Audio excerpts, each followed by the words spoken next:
Pastels, popped collars, George Kennedy, and foam rubber cat monsters. It's the 80s.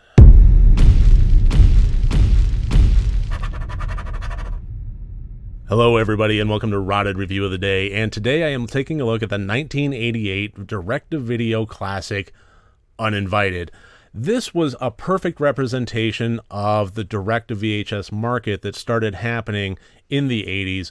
I've talked about it a few times on this channel now, but when VHS became a viable, marketable, technological achievement, it really resulted in a massive boon to the industry when producers were able to make movies on the cheap, not have to worry about print to 35 millimeter film stock, not have to worry about theatrical releases. We're basically just able to slap it onto some VHS cassettes and put it directly into the hands of consumers. It was a massive shift for the industry, and that's exactly what happened, and this film is a great representation of it. Where I landed with this one is it's really not too much of a surprise, I don't think, for especially anybody that's seen this movie. If I am judging it strictly as a horror movie, which in the scores I definitely will be, but spiritually, if I was judging it just strictly as a horror movie, I would say that it absolutely failed through and through. None of the scares worked and so on and so forth, but I mean, that's regardless. And we're going to get into the categories in a little bit. But from a sense of fun and just enjoying it, I think that this is a film that just can't, well, I'm not going to say it can't be beat, but it's right up there. It is absolutely worth watching just to watch with friends, have some fun, throw popcorn at the screen. I think, if I'm not mistaken, Mike Nelson, Bill Corbett, and Kevin Murphy even did a riff tracks of this movie, which I definitely am going to be buying and watching. But regardless, let's get into the categories. As always, 4 different categories, each one worth up to 25 points for a total possible score of 100 points. And the plot of this one followed a cat that escaped from a scientific laboratory that has this killer monster property to it, and it winds up on the yacht of a multi-gajillionaire that is fleeing the country for legal purposes and trying to get to an island where he can do bank stuff and absolve himself and live the good life from there. And on the ship are also like his lackeys and his bodyguards and some floozies that he invited on board, who also, those floozies thought it would be a fantastic idea to also invite some young fellas that they just ran into at the pier. It's absolute mayhem, schlock, and stupid. From a plot standpoint, I gave this a 3 out of 25. The budget was understandable. I honestly didn't care for the fact that 95% of this movie was set on a yacht. It was a great way to contain the terror, and by terror in this case, it was containing the budget. They didn't have to go out and film all over the city.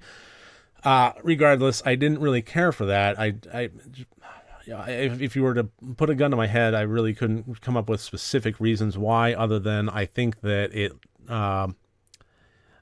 the pacing of the movie just didn't work in terms of restricting it that much with that many characters.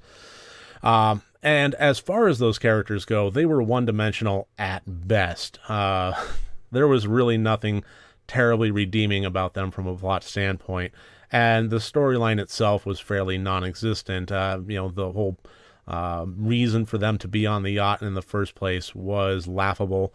And it was basically just setting it up so that, we have this inescapable situation for these humans, and we have this monster, and we're going to put them together and watch the blood flow, which, hats off to the truth of that, but from a plot standpoint, I gave it a 3 out of 25.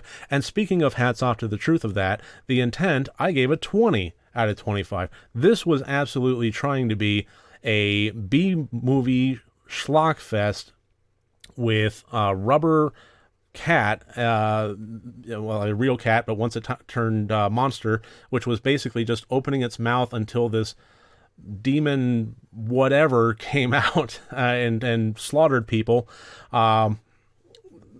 Absolutely hit all the marks it was trying to do. This was trying to be a low-budget B-movie bloodfest that people could get direct to VHS and enjoy And I genuinely did. I enjoyed this one. I thought that it hit all the notes it was trying to achieve. This was not trying to be Ben-Hur. This was not trying to have depth of characters and quality of effects and deliver the next big, Exorcist extravaganza genre shift change.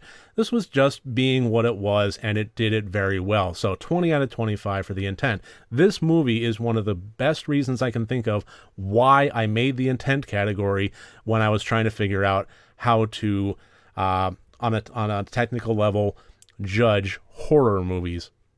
So there we go on that one. The acting... Now we're getting back down, dipping down again.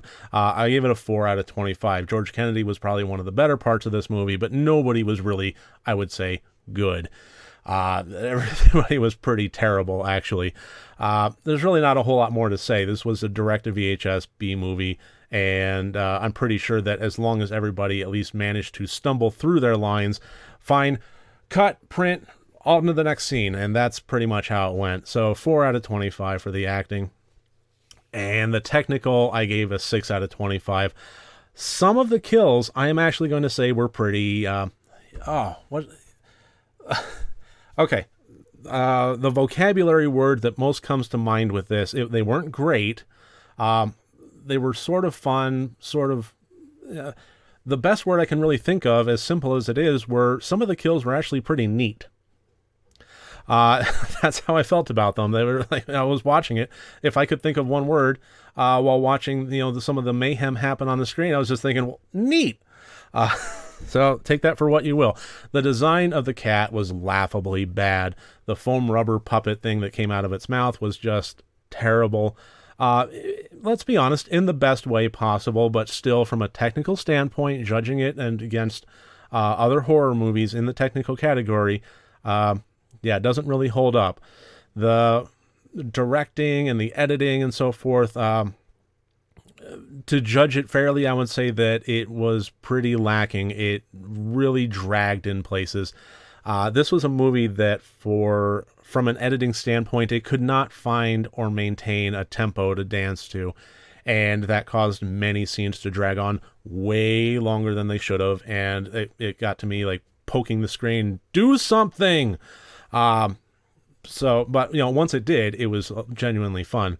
So that gives us a total of 33 out of 100 points. Would I recommend turning the lights off and huddling into a blanket and trying to be scared by Uninvited? Absolutely not. Not in a million years.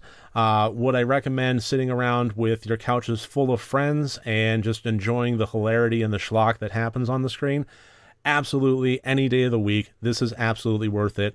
I'm going to check out the Riff Tracks version. I'm not going to review it because that's strictly not horror. That's more just genuine comedy.